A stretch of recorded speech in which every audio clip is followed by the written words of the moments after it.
dates of upcoming events. We always do a summertime area chair gathering where we talk about what we can be doing to promote the marketing and just have an opportunity for all the area chairs to meet other people around the lake. We're including others to be a part of that this year. We're inviting the management district board to participate in that event, and then some of the people who have provided additional donations will be extended invitations to help hear the message in terms of where we look to be the key hot topics and where we're going as an organization. So that's going to be happening on July 23rd. Camp Charles Alice is sponsoring that event this year. Also, that is, so as we talk about these different hot topics, one of them is we're very blessed on our lake to have the number of camp organizations that we do, and to have the seminary that creates a lot of good shoreline habitat for the lake. One of our initiatives is to really understand and know that that is a critical piece of maintaining the overall health of the lake, and how do we keep them engaged in a part of our mission. And that is something that we will continue to do as well. They all participated in our 125th event. They were strong advocates of the work that we're doing, and we will continue to support and foster that moving forward.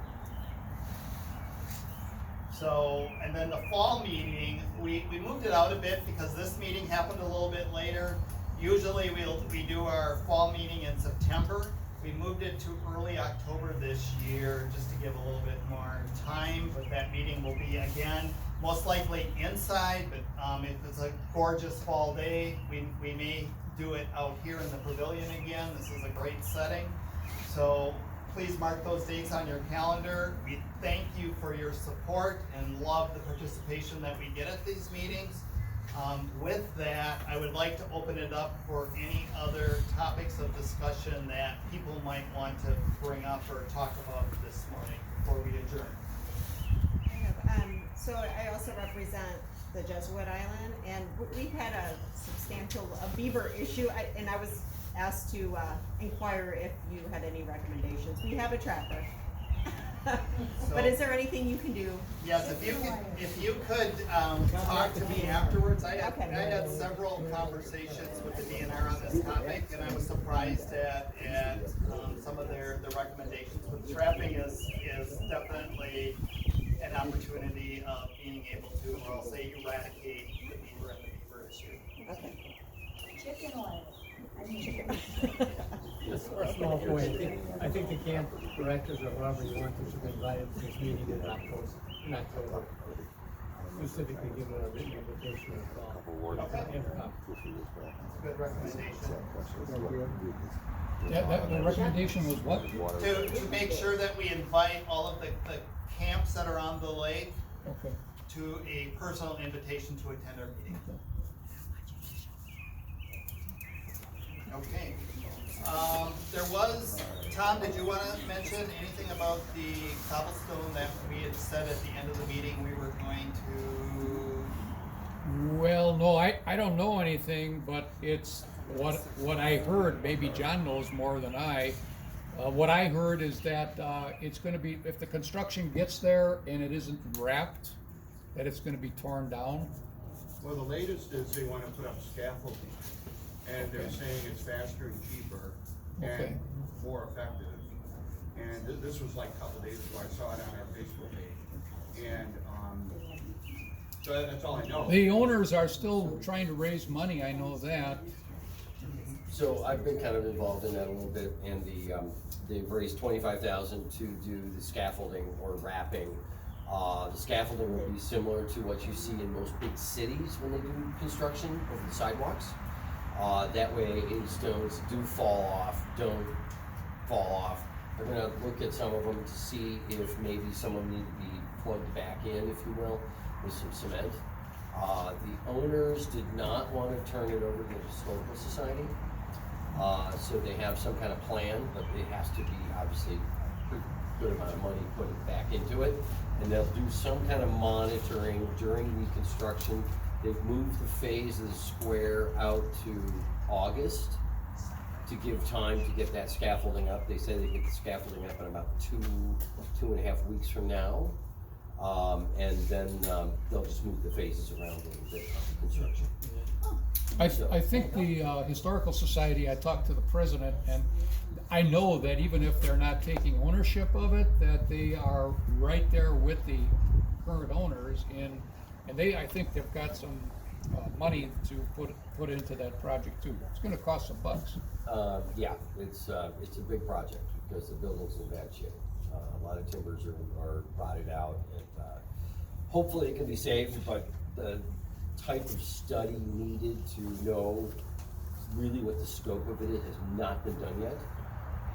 So nobody knows if it's gonna be $1 million, $2 million, $3 million.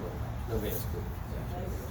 And just from the Yeah, it's big dough, but it's the last 3-story cobblestone in the entire country. And, you know, we as a community need to step up to save this thing because the stones were harvested from Lake Beulah and other lakes around here, Booth Lake too as well, so it ties us to Lake Are they Beulah. doing a fundraiser? they did a fundraiser to raise $25,000 to do the scaffolding or wrapping. It's now gonna be scaffolding. That's so far as it's gotten. They gotta get past this construction because the vibration, they're concerned about the vibration of the construction actually further deteriorating the building itself. And that's, you know, it just depends on the construction guys, you know. You got summer people here now, so I mean, if you wanna tap into people who are part-time residents, summer's a good time. Yeah, absolutely. Well, Yeah, everybody I don't know. should pitch in on this. I mean, it's, I mean, we're all asked to do a lot in this community, but, you know, that's a building that shouldn't go away. That town square is historic. Yeah. And the East Troy Times has done a good job of staying on top. I would recommend checking the East Troy Historical Society website too and reaching out to those people because they're very excited about it and they could probably give you some ideas of how you can make it happen and make it a tax deduction too. Well, they haven't made it a 501c3 yet, so tax deductibility is an issue. Well, if it went to the Historical Society, it would be though. Right, but the current owners apparently don't want to do that, and, Well, that's a problem, you know. You could pull an eminent domain, but, that's a challenge. It'll take, you know, the building will be destroyed by then. Judy, the Historical Society has backed off from it. Now, yeah, and they have probably, investors with close up to $3 million, but they don't know what it's gonna be, so they are still looking for donations. And they have well in more than they would need for the bubble wrap, what they were gonna do. Scaffolding, we're gonna put up a 3-story scaffolding for that. It's So, not- and the area behind